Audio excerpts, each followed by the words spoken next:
Okay, welcome back, YouTube. We're so good to be with you again today on day 3 of principles that govern spiritual gifts. So yesterday we kind of ended up talking a little bit about what are spiritual gifts. Today I want to talk to you a little bit about spiritual gifts and spiritual transformation.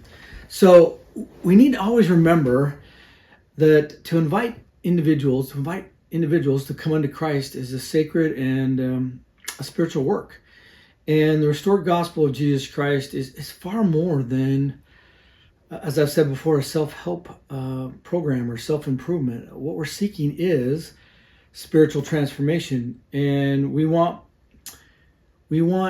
basically no more disposition to do evil. So kind of adding to that idea is our goal is not merely to adjust behaviors or refine our outward habits, right? As good as those things are, but it literally is to put off the natural man and become a saint through the atonement of Jesus Christ. So while personal discipline and goal setting can provide super valuable structure, it's not enough. Those things are not enough on their own to bestow upon you and I the divine gifts that come from our Father in heaven, or which are these attributes of the Savior. Only our Heavenly Father, through His Son, can accomplish that.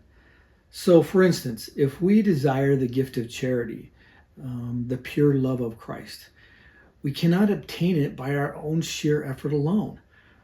It comes as we humbly yearn, sincerely pray, faithfully strive to follow and serve the Savior. And then it's the Lord that decides if and when we receive that spiritual gift. So don't get me wrong. We're expected to do everything in our power to seek them and to prepare ourselves to be worthy of them. So I need you to think for a moment in your own personal journey.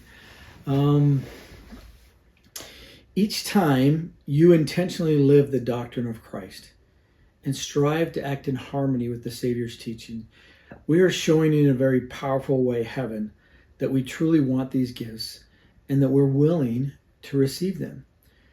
But I need you to think about this final thing. Elder Bednar said, we receive gifts when God can trust us to be what we need to be, to do what we need to do, and to be guided by the Spirit to the right place at the right time, so that if a gift or gifts are given, they operate through us to bless other people.